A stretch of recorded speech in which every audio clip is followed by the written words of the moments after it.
I'm going to tell you something that will turn the stomach of anyone with a shred of decency. For 10 years of my life, the human being I loved most in this world, the one I raised with such care, the one I brought into this world with pain and joy, this same person violated me every single day while I lay there paralyzed, unable to even move my left arm to defend myself. My own son raped me for an entire decade, and the worst part is that he did it while pretending to care for me.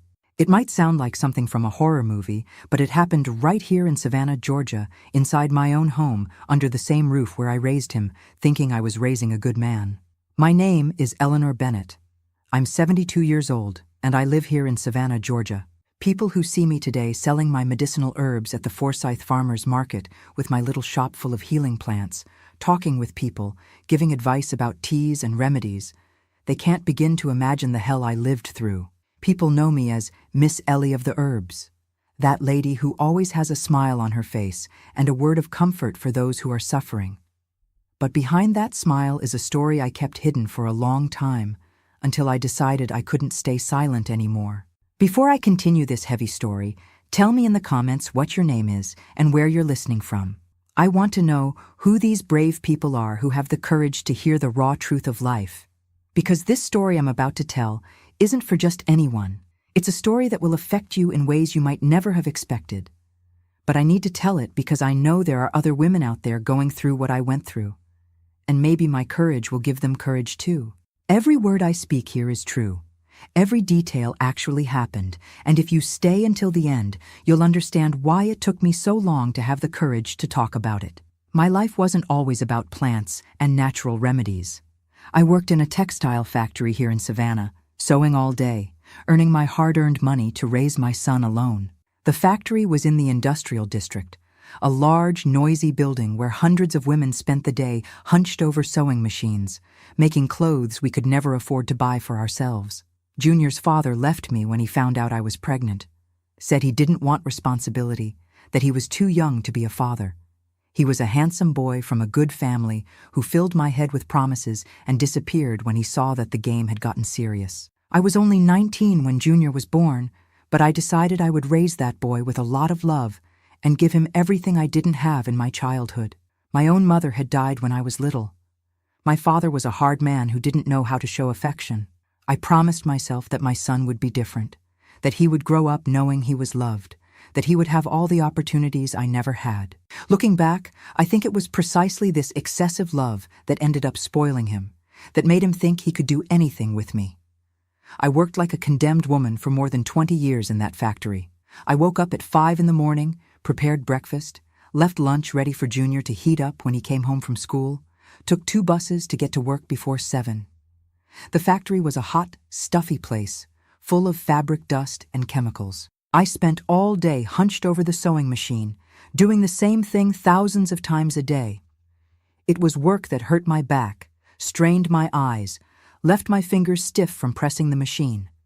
I returned home at 6 in the evening, dead tired, but I still had to make dinner, help Junior with his homework, wash clothes, clean the house, prepare everything for the next day.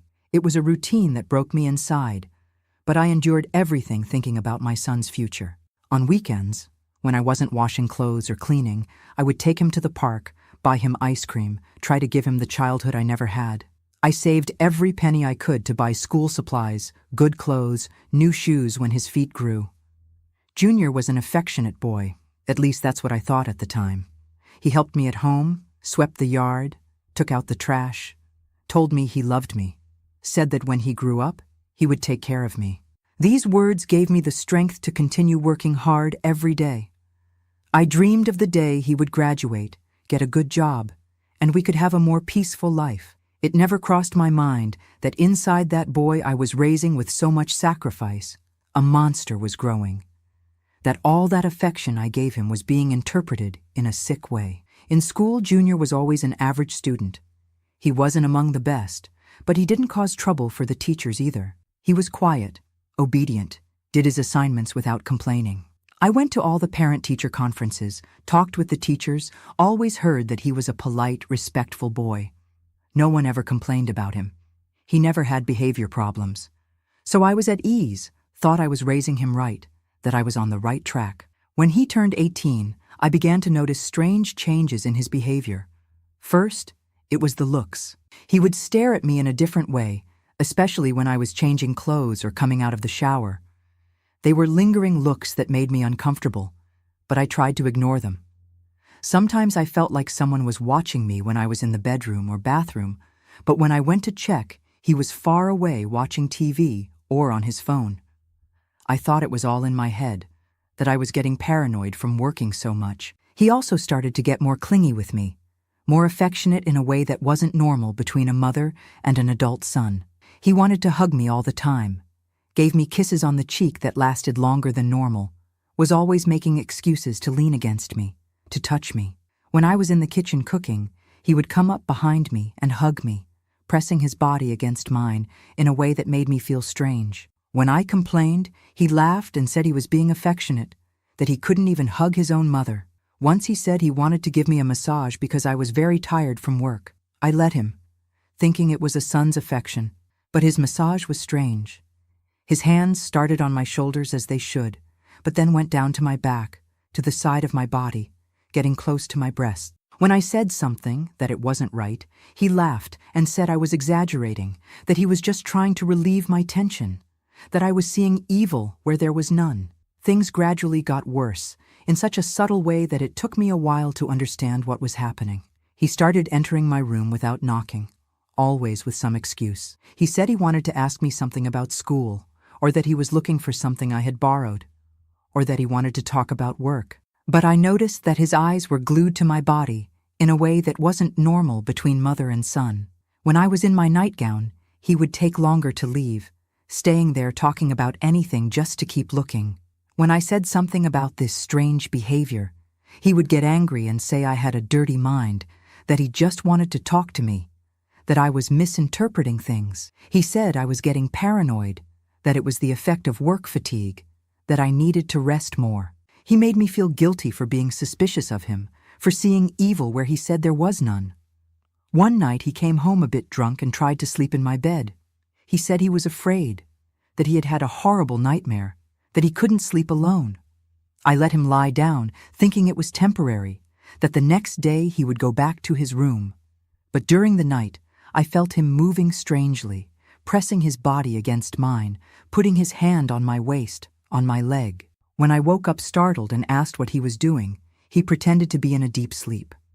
The next day when I brought it up at breakfast, he said I had dreamed it, that none of it had happened, that I was confusing dreams with reality. He said it was common for people who work a lot to have realistic nightmares, that I needed to take better care of myself.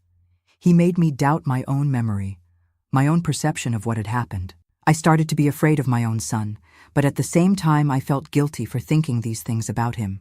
After all, he was my boy, the son I had raised with so much love, with so much sacrifice. How could I suspect something so horrible? How could I imagine that my own son was having impure thoughts about me? I tried to convince myself that I was imagining things, that the heavy work was driving me crazy, that I needed to stop seeing evil where there was none. I started to avoid being alone with him at home. I always found something to do when he was around. I started locking my bedroom door, something I had never done before.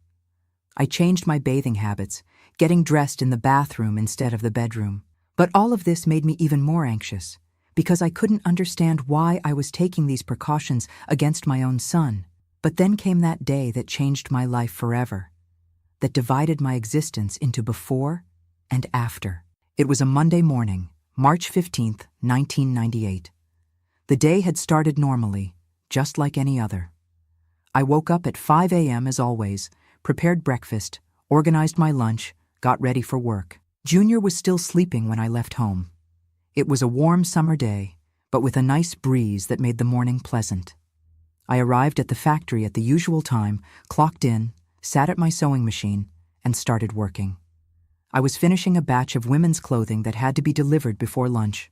I remember I was concentrating on the work, trying to finish that order on time, when suddenly I felt a horrible pain in my head, as if someone had hit me hard on the back of the neck with a hammer. The pain was so intense that my vision darkened immediately. I felt the floor spinning beneath my feet, a horrible sensation that everything was spinning around me. I tried to hold on to the machine table, but I couldn't. The last thing I remember is falling from the chair, hearing the noise of the other machines stopping, the women shouting, running in my direction. After that, total blackout. I was at the factory, at my usual sewing machine, finishing a batch of women's clothing that had to be delivered before lunch. Suddenly, I felt a horrible pain in my head, as if someone had hit me with a hammer. My vision darkened. I felt the floor spinning, and the last thing I remember is falling from the chair. When I woke up, I was in the hospital with a bunch of machines connected to me. The doctor explained that I had had a stroke, a cerebral hemorrhage. He said I was very young for this, that it normally happened to older people, but that the stress of work and life had contributed a lot. The left side of my body was all numb. I couldn't move my left arm or leg properly. That's when my life turned into a complete hell. I needed help for everything, to take a bath, to get dressed, to go to the bathroom, to eat. Junior, who at the time was 22 years old, offered to take care of me. He said he would give up everything, that he would dedicate his life to taking care of me because I had dedicated my entire life to taking care of him. At the time, I was moved by such dedication. The first days at home were normal. He helped me with care, took me to the bathroom, fed me, helped me take a bath. I felt grateful to have such a caring son. But then the changes began. First, he said he couldn't let anyone else take care of me because only he knew how to do it right. He sent away the woman that the social worker had arranged to help me a few hours a day. Martha was a lady in her 50s, very caring, who came 3 times a week to give me a bath and do basic physical therapy. She had experience caring for people with stroke, knew how to deal with paralysis, was gentle and respectful. But Junior started to find fault with her. He said she was careless, that she didn't do things the right way, that she was hurting me during the exercises. He made up so many complaints that the poor woman ended up quitting the job. After that, he started saying that I was very dirty, that I needed longer baths, that he had to clean me better because no one else would do it with the necessary care. The baths that used to last 10 minutes with Martha started to last more than an hour with him. He said that a paralyzed person accumulates dirt in places that normal people can't even imagine, that if not cleaned properly, it could cause a serious infection, that I could even die if I didn't have adequate hygiene. His hands started to linger longer on certain parts of my body, especially on my breasts and my private area, always with these excuses of deep cleaning. When I complained that it wasn't right, that it didn't need to take so long, he said that's how it was, that people who couldn't move properly needed to be cleaned more carefully, that I didn't understand anything about medical care. He said he had researched on the internet about hygiene for bedridden people, that specialized sites recommended meticulous cleaning, that I should be grateful that he had the patience to do that. I tried to argue, but he always had a ready answer, always a medical justification for every disgusting thing he did. I started to realize that something was very wrong when he began to touch me in a way that had nothing to do with cleaning. They were lingering touches, touches that affected me in a way that left me with disgust and terror at the same time. He would run his hand over my breasts, making circular movements, saying he was checking if there were no nodules, that paralyzed women have a higher risk of cancer because of poor circulation. He touched my intimate area with his fingers, inserted them where he shouldn't, always saying he was cleaning secretions, that he was checking if there was no infection. But I was there, dependent on him for everything, unable to even get out of bed alone. What could I do? My left side was completely dead. I couldn't even push him away with my right hand because I had no strength. It was like being trapped inside my own body, seeing and feeling everything that was happening to me, but unable to react. The feeling of helplessness was desperate. It left me in panic. But it was no use screaming because there was no one to hear. The situation kept getting worse in a gradual way that made me question whether I was going crazy or if it was really happening. He started to control everything in my life. The visits I could receive, the medicines I took, the food I ate, the programs I watched on TV. He said it was for my own good, that he knew better than anyone what I needed, that as the primary caregiver, he had responsibility for all decisions related to my health and well-being. He isolated us from the world completely. He wouldn't even let the neighbors in to see me. When someone appeared at the door, He would answer and say I was sleeping, or that I was in pain, or that the doctor had recommended absolute rest. He always made up a different excuse to keep people away. With time, everyone stopped coming, believing that I really needed isolation to recover. And the abuses kept increasing day after day until it reached the point that you can't even imagine what this monster was capable of doing. But wait, before going straight to the end of this terrible story, I have to start at the beginning of my life, because otherwise you won't understand how a son can turn into a monster like this, how a person you raised with so much love can transform into such a cruel creature. After I left the hospital, completely dependent on him for everything, that's when the real nightmare began. What I thought was the care of a dedicated son turned into the most disgusting thing a mother can go through in life. It was as if he had been waiting years for that opportunity, as if my paralysis was exactly what he had been wanting. In the first weeks at home, when I was still adapting to the new reality of not being able to move properly, he said he needed to examine me every day to see if I wasn't developing bed sores from lying down too long.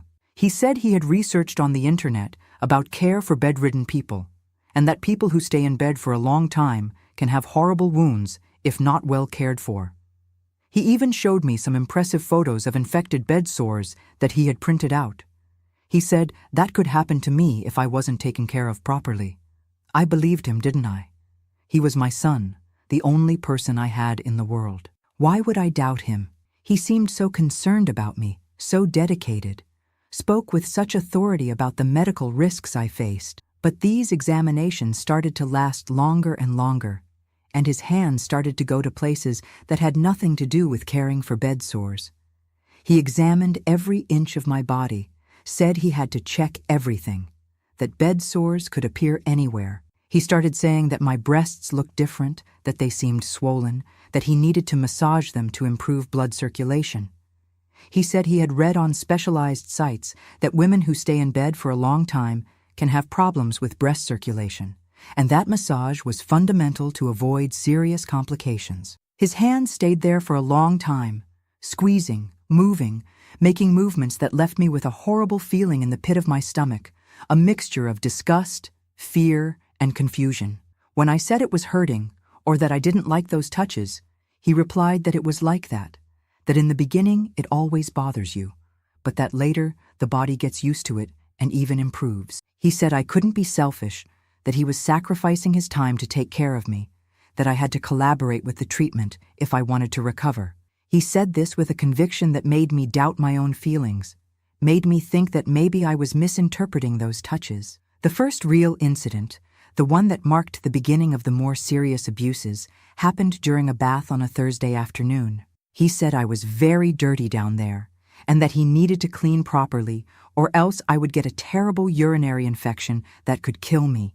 He started touching me in a way that had nothing to do with cleaning, inserting his fingers where he shouldn't, saying he was removing accumulated dirt that I couldn't remove myself because of the paralysis. I tried to close my legs, used all the strength I had in the right side of my body to try to protect myself. But he held on tightly and spoke with that falsely affectionate voice. "Mom, relax, I'm your son. There's nothing wrong with this. You gave me baths my whole life when I was a child, cleaned my bottom, taught me about hygiene. Now it's my turn to take care of you." The comparison was absurd, disgusting, but he spoke with such naturalness that for a moment it made me question if I was exaggerating. From there, the baths turned into a real torture, sessions of horror that I knew would happen every day and that I couldn't avoid. He would spend more than an hour cleaning me, always with these disgusting excuses about hygiene and health. He said that a paralyzed woman needs special care, that I didn't understand anything about medicine, that he had researched everything on the internet and knew exactly what he was doing. And I was there, unable to move properly, depending on him for everything, with no way to resist or escape.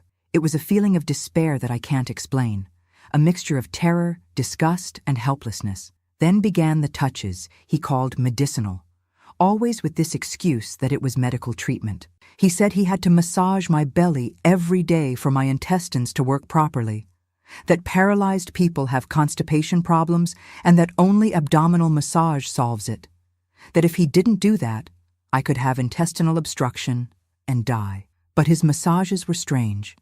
They started on the belly but kept going down until they reached places that had nothing to do with the intestines. When I complained, he would get angry and shout, "Mom, do you want to get better or not? Do you want to die from infection? I'm here trying to save you and you keep complaining." The psychological manipulation was the worst of all. Worse even than the physical abuse. He repeated the same phrases every day like a mantra, which broke me inside. "Mom, you depend on me for everything. If I'm not here, who will take care of you? Who will feed you, take you to the bathroom, give you medicine? Who will have patience with a cripple?" He said this while he was touching me inappropriately, as if it were the most normal thing in the world, as if I should be grateful that he was there, that he was sacrificing himself for me. He said I was a burden to anyone else, that only he had the patience to take care of a cripple like me, that if he abandoned me, I would rot in a horrible nursing home where no one would care about me. He painted such a terrible picture of my situation that I was terrified just thinking about the possibility of being without him, even knowing that what he was doing to me was wrong.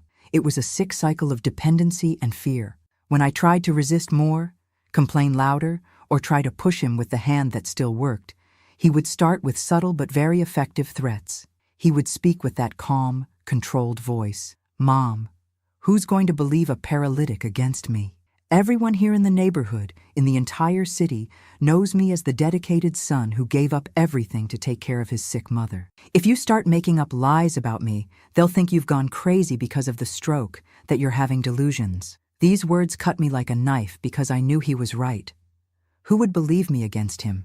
He started to control absolutely everything in my life, every detail of my routine. He no longer let anyone enter the house, not even the neighbors who came to visit from time to time. When Mrs. Johnson, from the house next door, appeared at the door asking how I was, he would answer and say I was sleeping because of the strong medication, that the doctor had recommended absolute rest, that visits made me agitated and hindered my recovery. The poor woman would leave worried, thinking she was helping by not bothering me. He told everyone that I was very debilitated, that the doctor had recommended absolute rest, that visits made me agitated and hindered my recovery. He isolated us from the world completely. I had no contact with anyone besides him.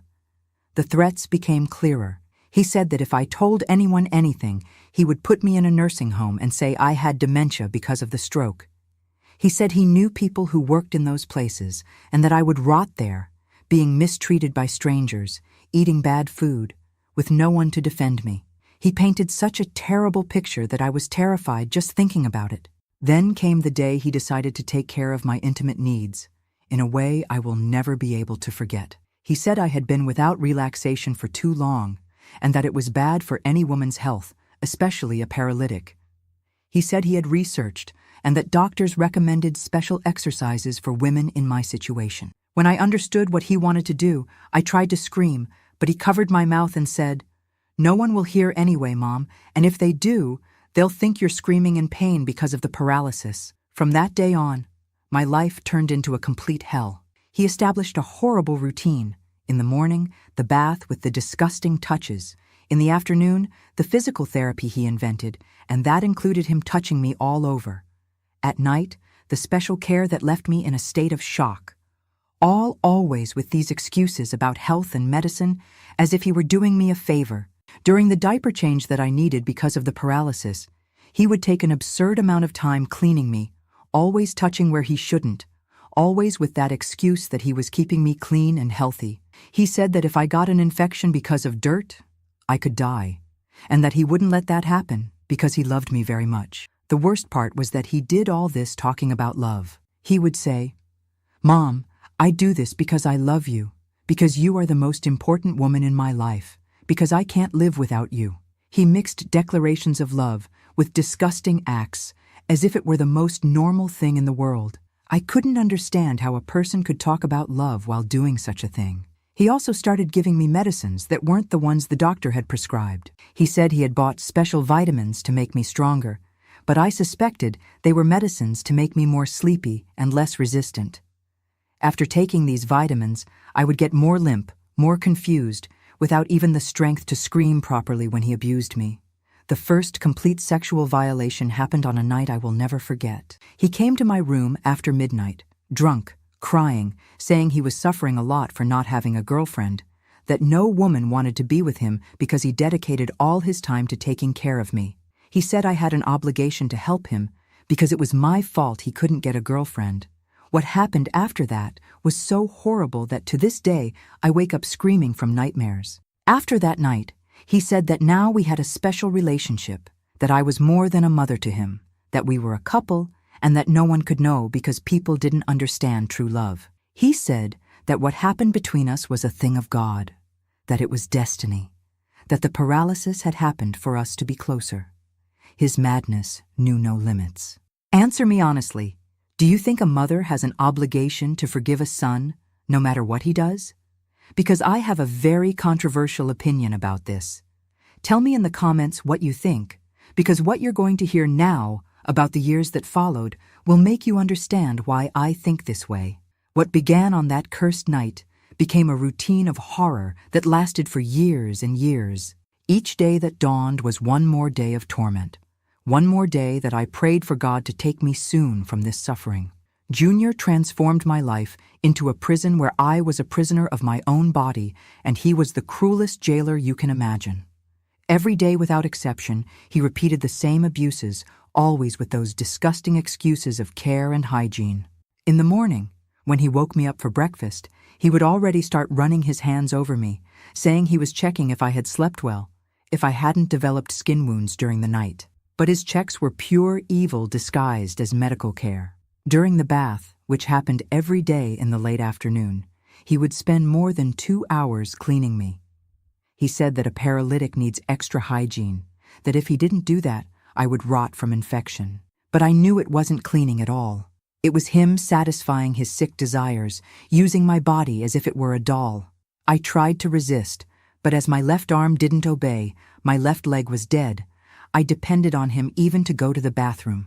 The physical therapy he invented was another moment of terror. He said he had studied on the internet the exercises I needed to do not to completely lose my movements. But his exercises included him touching me all over, forcing me to make movements that had nothing to do with stroke recovery. He manipulated my body as he wanted, always saying it was for my own good, that if I didn't do that, I would be paralyzed for the rest of my life. The night was when the worst happened.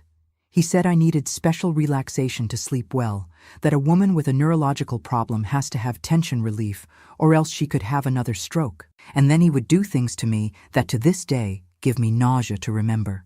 I tried to pretend I was sleeping, but he would say, "No use pretending, Mom.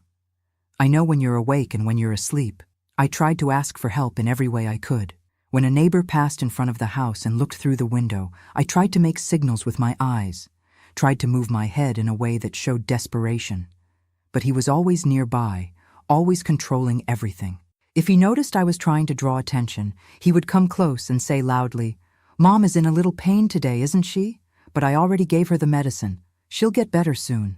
When the phone rang, he would answer it.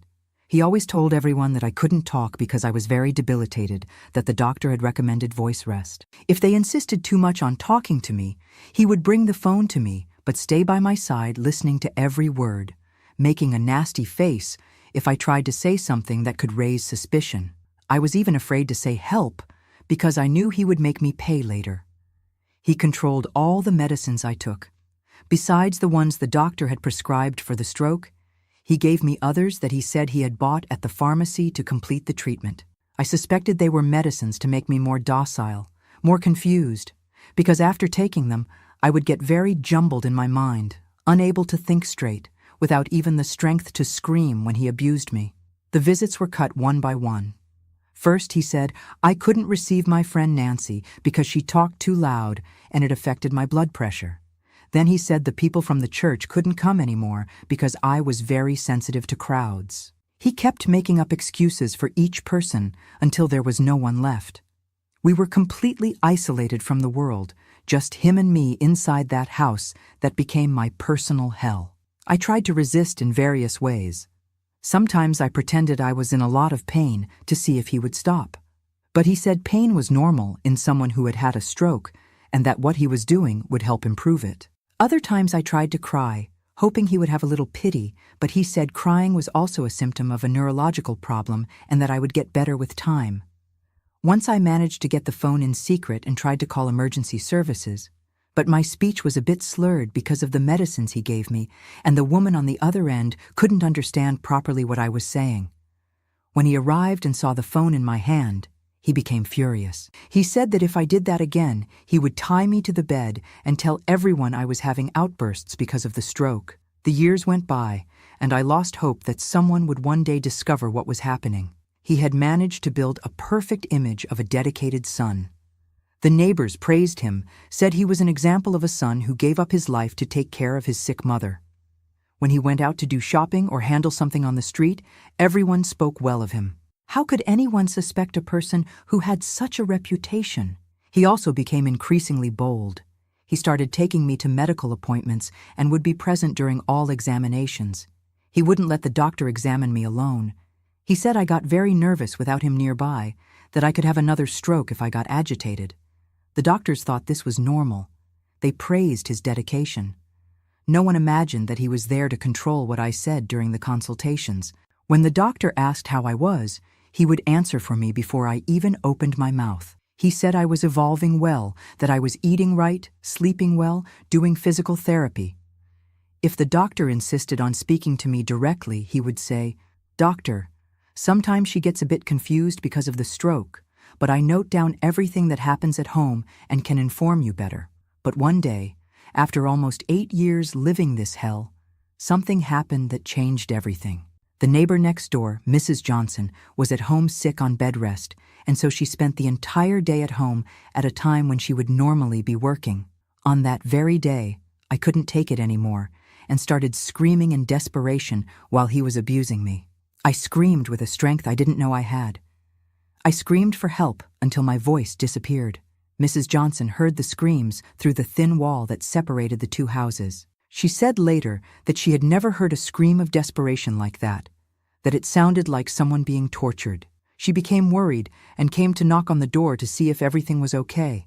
Junior answered the door all calm. He said I had had a pain crisis because of the paralysis, that he had already given me medicine, and that I was already better. But Mrs. Johnson wasn't convinced. She insisted on seeing me. She said she wanted to be sure I was okay. He tried to prevent her, but she pushed the door and entered. She found me in bed, all sweaty, with hand marks on my neck, my eyes red from crying so much. She immediately realized that something was very wrong, especially because I had a desperate look, trying to say something that she couldn't understand. Mrs. Johnson said she was going to call emergency services, that I needed to go to the hospital. He tried to convince her that it wasn't necessary, that it was just a normal crisis, that I always got like that when I had pain. But she didn't listen and called 911 anyway. While we waited for the ambulance, she stayed there by my side holding my hand, and I tried to say help with my eyes because my voice wouldn't come out. At the hospital, the doctor who treated me found something strange. He said I had signs of very high stress for a person who was supposedly being well cared for at home. He asked if I was feeling any different pain, if something was happening at home that could be making me agitated. Junior, as always, answered for me. He said it was normal for someone with a neurological problem, but the doctor insisted on examining me alone. He told Junior that he needed to do some procedures, that it was better for him to leave the room. He tried to resist, but the doctor was firm. It was the first time in 8 years that I was alone with a person who could help me. When the doctor began the examination, he noticed signs on my body that didn't match the care I supposedly received at home. The doctor asked if someone was hurting me, if I was being mistreated. I tried to speak, but I was so nervous that the words wouldn't come out right. So he asked if I could nod my head to answer yes or no. When he asked if someone in my family was hurting me, I managed to nod yes. When he asked if it was my son, I confirmed again. The doctor called the hospital social worker and a psychologist. They came to talk to me and gradually managed to understand what was happening. I told everything I could, even with my speech a bit slurred, even trembling with fear. I told them about the abuse, the touching, the threats. They were horrified, but believed me. When they went to confront Junior, he denied everything with the greatest coldness in the world. He said I was having delusions because of the stroke, that it was common for people with neurological problems to make things up. that he was a dedicated son, and that those accusations were absurd. He said I was being ungrateful after everything he had done for me, that he had sacrificed his life to take care of me. He was so convincing that for a moment I thought people would believe him. He spoke with such assurance, such tranquility, that it almost made me doubt my own version. But the social worker said they would do other examinations on me, more detailed examinations, and that if they discovered any sign of abuse, they would call the police immediately. I know this story is heavy, but I bet many of you won't have the courage to hit the like button on this video. Go ahead, prove me wrong. Hit that like. Let's see if you really have courage. Because what you're going to discover now about what happened after these examinations will shock you even more than everything I've told you so far. The examinations they did on me at the hospital confirmed everything I had said. The forensic doctor found clear signs of recent and old sexual abuse, marks on my body that proved I was telling the truth. When they showed the results to Junior, he continued to deny, but now he could no longer maintain that pose of a dedicated son. The mask had fallen, and everyone could see the monster he really was. The police were called, and he was arrested on the spot. They took him away in handcuffs from the hospital while he shouted that I was crazy, that I was making everything up because of the stroke, that he was going to sue everyone for defamation. But it was no use shouting anymore. The evidence was there on my body, marked by years of abuse, and no one could deny the reality. I stayed in the hospital for almost 2 weeks while they decided what to do with me. There was no one from the close family to take care of me, and I was terrified with the possibility of having to go to a nursing home or some place where I didn't know anyone. But then a miracle happened that I will never forget. My cousin Sarah appeared, a distant cousin of my father that I didn't even remember existed anymore. Sarah had heard about the case through a friend who worked at the hospital. She came to see me and said that even though we hadn't spoken for more than 20 years, she couldn't let a relative go through a situation like that alone. She said she had a house with a room on the ground floor, that she could take care of me, that she wouldn't leave me helpless. When I heard those words, I cried for the first time in relief, after years of crying, only in despair. Sarah's house was in a more distant neighborhood of Savannah, on a quiet street full of trees and simple houses. She had adapted the room for me with support bars in the bathroom, a lower bed so I could sit alone, a wheelchair for me to move around the house. For the first time in 8 years, I was in a place where I could be sure that no one would hurt me. The first days at Sarah's house were strange. I was so afraid that any noise made me jump with fright. When she came close to help me with something, I would automatically shrink, expecting to be attacked. My body had engraved the fear in a way that even those who wanted to help me scared me. She had the patience of an angel with me. She spoke softly, moved slowly, always warning before touching me. The first thing Sarah did was take me to a physical therapist named Melissa, who had an office nearby. Melissa was a woman in her 40s, short hair, firm but caring manner. When Sarah explained to her what had happened to me, I saw that she became outraged. She said she would do everything to help me recover my movements, that I deserved to have my independence back. The first physical therapy sessions were difficult. My body was too tense, locked by fear and trauma. Melissa explained that this was normal, that people who have suffered physical abuse usually have a very contracted body, as if it were always defending itself from an attack. She started slowly, just with breathing and relaxation exercises, teaching me to trust my own body again. But Melissa wasn't just a physical therapist. She became my confidant, my friend, my improvised therapist. During the sessions, she would let me talk about everything that had happened, listen to me without judging, helped me understand that none of it had been my fault. She said the stroke wasn't God's punishment, that I didn't deserve to have gone through that suffering, that I was a survivor, not a victim. After about 3 months of physical therapy, something happened that shocked me. During an exercise, trying to reach an object that Melissa had placed on the table, my left hand moved by itself for the first time since the stroke. It was just a small movement, the fingers closing a little, but I started crying with emotion. Melissa also cried with me and said, "See, Eleanor, your body is coming back to life." From that day on, the exercises became more intense. Melissa explained that my brain was creating new connections, that the movements would return gradually if I didn't give up. It was hard, painful work sometimes, but each small progress gave me more hope. First, some movement returned to my fingers, then to my wrist, then to my elbow. My leg also started responding better. Sarah also took me to a psychologist, Dr. Harrison, who worked with people who had suffered severe trauma. She explained that I had 2 traumas to process: the stroke that changed my life from 1 hour to the next, and the years of abuse that came after. She said it would be a long job, that I had to be patient with myself, that healing from trauma doesn't happen overnight. The sessions with Dr. Harrison were fundamental for me to understand many things. She explained that what Junior did to me had a name: sexual violence, abuse of a vulnerable person, false imprisonment, that it wasn't care or love or anything that resembled it, that he had used my physical dependency to satisfy his sick desires, and that this was a serious crime, no matter if he was my son or not. With time, I came to understand that I wasn't to blame for anything that happened. I wasn't to blame for having had a stroke. I wasn't to blame for having become dependent. I wasn't to blame for having raised a son who turned into a monster.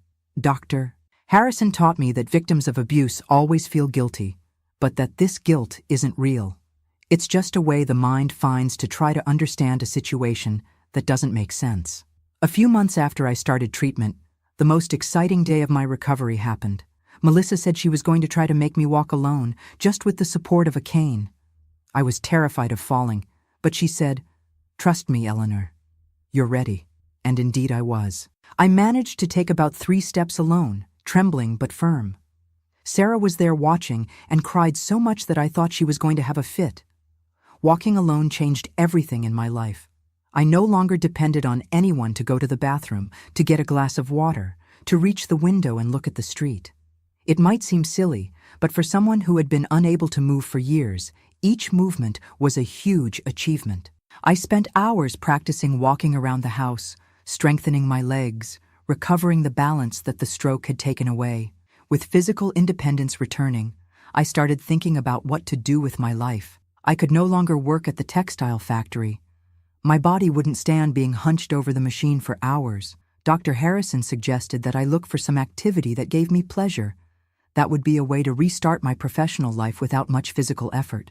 It was Sarah who suggested the medicinal herbs course. She said I always had a knack for taking care of plants, that when I was young, I knew how to make teas for everything, that my mother had taught me a lot about home remedies. She said there was a lady in the neighborhood who gave a basic course on medicinal plants, that I could learn more about it, and maybe even work with it in the future. The course was a wonderful discovery. I learned about dozens of plants, their effects, how to prepare teas, homemade ointments, syrups. The teacher, Ms. Carmen, said I had a gift for dealing with plants, that my hand was good for making remedies. It was the first time in a long time that someone had praised some ability of mine that made me feel useful again. While I was recovering and rebuilding my life, the case against Junior was proceeding in court. He was sentenced to 12 years in prison for rape of a vulnerable person, false imprisonment, and mistreatment. I thought that finally justice had been done, that he would pay for everything he did to me for so many years. But what I didn't imagine is that the American prison system is a joke. Now comes the part where many people will judge me. When I found out that he had been released from prison for good behavior after only 3 years, I made a choice. Do you think I was wrong not to have reported him again when he tried to contact me? What would you have done in my place? Because what happened after that will show you that sometimes life does justice in a way that we don't even expect. 3 years after he was released, I was completely recovered and getting on with my life. I had set up a small natural products store in a commercial space near Forsyth Park, right in the center of Savannah. I sold medicinal herbs, teas, homemade ointments, syrups that I prepared myself. The business grew so much that I couldn't handle it alone. I had to hire Sylvia, a young woman who helped me with sales and loved to learn about medicinal plants. My store became known throughout the city. People came looking for remedies for everything: headaches, insomnia, stomach problems, depression, anxiety. I guided everyone on how to use the right plants, taught them how to make teas at home, gave advice on natural health based on decades of experience and study. I had become a reference on the subject. I earned my money honestly, was independent again after so much suffering. The routine of the store was a delight. I woke up early, had my coffee with Sarah, walked the 4 blocks to the center, opened the store at 8 in the morning, organized the dried herbs in the jars, prepared the ointments of the day, attended to my regular customers who already came to talk to me about life, besides the remedies. It was a simple life, but full of purpose and meaning. Sarah continued living with me, but now we were more like sisters than a cousin taking care of a sick cousin. She helped me in the store on weekends, took care of the house while I worked. She was my life companion, my confidant, my closest friend. We had built a good, peaceful routine, full of true affection. For the first time in decades, I was truly happy. I had even found a boyfriend, Mr. Anthony, a 68-year-old widower who frequented my store to buy lemon balm tea for his nerves after his wife died. He knew my whole story, respected my past, treated me with a caring that I thought I would never feel again in my life. We didn't live together, but we saw each other almost every day. We went to the movies, took walks in the park, lived a nice romance of mature people who know how to value good company. Anthony was everything that Junior never was: respectful, caring, protective, without being controlling. He brought me flowers every Friday, helped me carry the heavy boxes from the store, waited for me to close so we could go to dinner together at a simple restaurant nearby. Our relationship was based on mutual respect, trust, true affection. That's how love should be. It was 20 years of complete peace, of reconstruction, of happiness that I never thought would be possible. I had managed to transform pain into purpose, helping other people through medicinal plants. I received several invitations to give talks about overcoming, about entrepreneurship in the third age, about how to start over after 50. I became an example in the city, the woman who knew how to turn things around after going through hell. My store prospered in a way I couldn't believe. I started selling at a small 3-foot counter and ended up occupying the entire room with floor-to-ceiling shelves full of jars with herbs, a refrigerator with homemade ointments, a large table where I attended to people who came looking for more detailed guidance. I had customers who came from other cities just to buy my products. During these 20 years, I also created an informal support group for women who had suffered domestic violence. Every Tuesday, after I closed the store, we would meet in the back room to talk, share experiences, give strength to each other. Many women managed to get out of abusive relationships after participating in these meetings. It was my way of giving back all the help I received when I needed it most. The fame of my store spread so much that even a newspaper reporter came to interview me. A big article came out about female entrepreneurship in the third age, with my photo in the middle of the herbs, telling how I transformed a personal tragedy into an opportunity for a new beginning. I kept the clipping of the article framed behind the counter as a reminder that it was possible to succeed in life even after going through the worst. But then, on a Thursday morning last year, I was in the store organizing some jars of arnica ointment that I had just made when I heard a familiar voice asking for help. It was a trembling, weak voice, very different from the authoritative voice that had terrorized me for so many years. When I turned to see who it was, I almost fell backwards in fright. It was Junior, but not the strong, domineering man who had violated me for a decade. There at the door of my store was a broken man, thin, with yellowish skin, walking with great difficulty, leaning on a cane. His hair was graying and thin, his eyes sunken, his clothes too loose on the body that had melted away. He seemed to have aged 20 years in the last 10.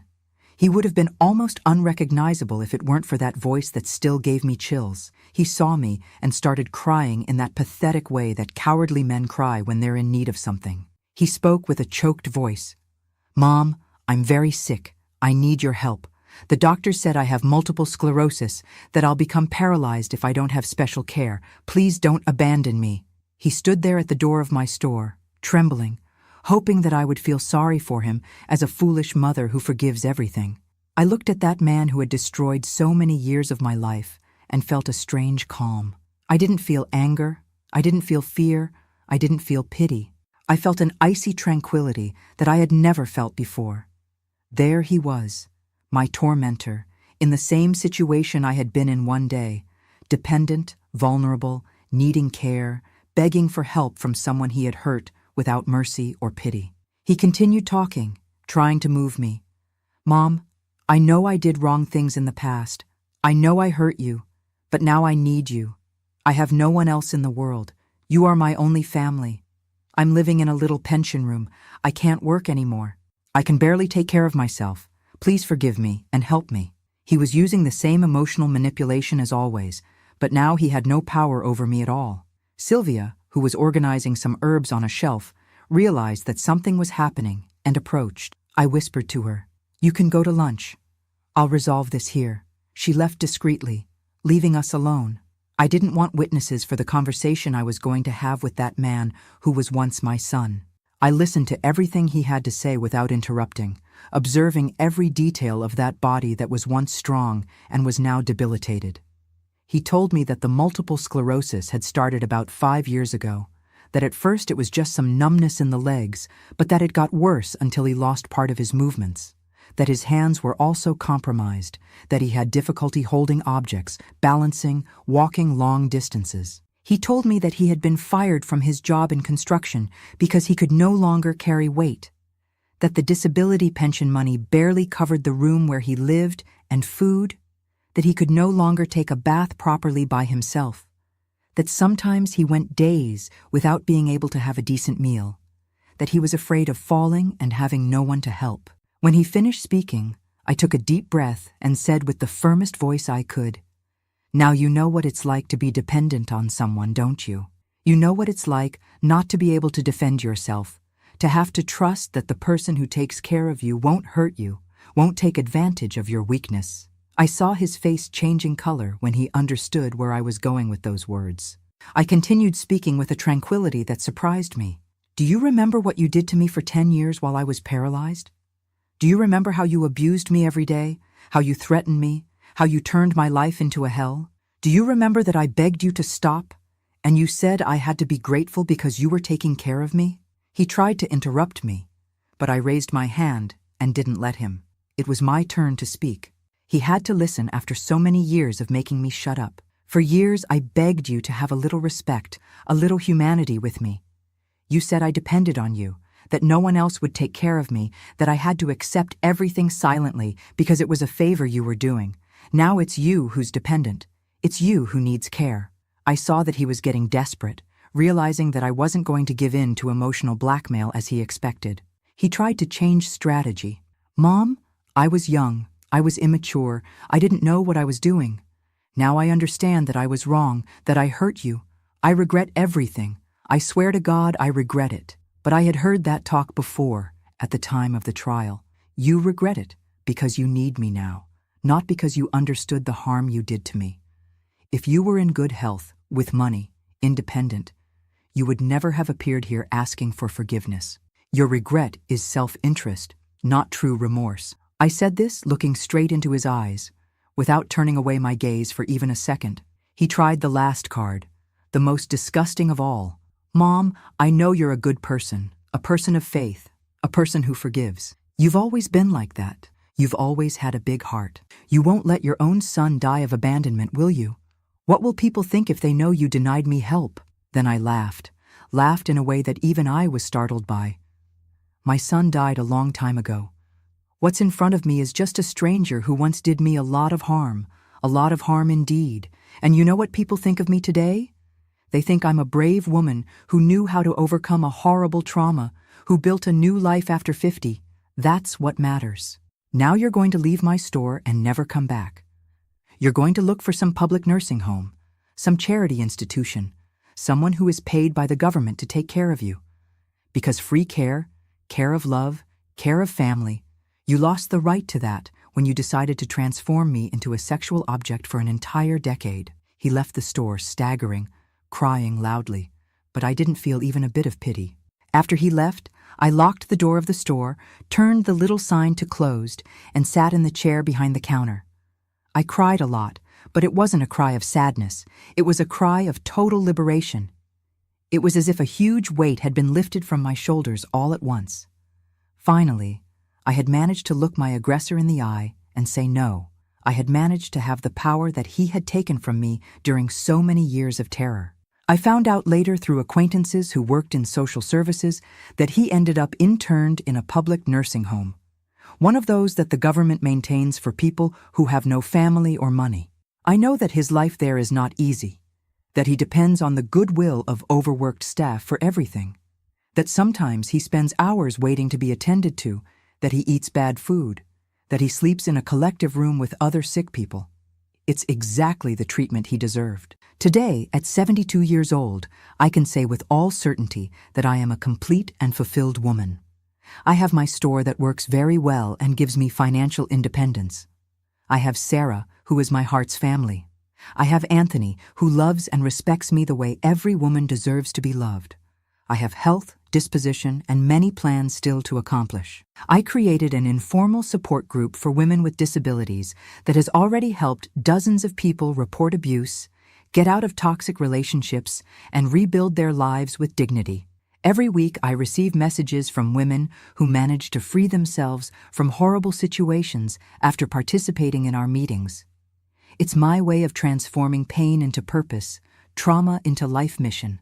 My story proves that no matter how old you are, no matter how many traumas you've suffered, no matter how many times you've fallen, it's always possible to start over.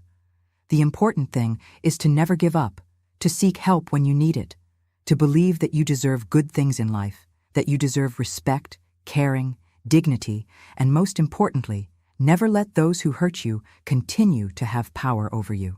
I am Eleanor Bennett. I'm 72 years old. I live here in Savannah, and this is the story of my life, of how the worst trauma transformed me into the strongest woman I know. If you want more stories of overcoming like mine, subscribe to the Grandparents' Tales channel. Here we prove that there's no age to start over and that the sweetest revenge is to live well. So, did you like my story? Today, I feel victorious because I strived as best I could to overcome all difficulties. If you can, click on the squares that are passing on the screen to see more videos and hear more stories of warrior women like me. You'll be surprised at the strength that we American women have to overcome anything that life puts in our way. Life teaches that whoever sows wind reaps storm, and whoever sows evil one day pays the price.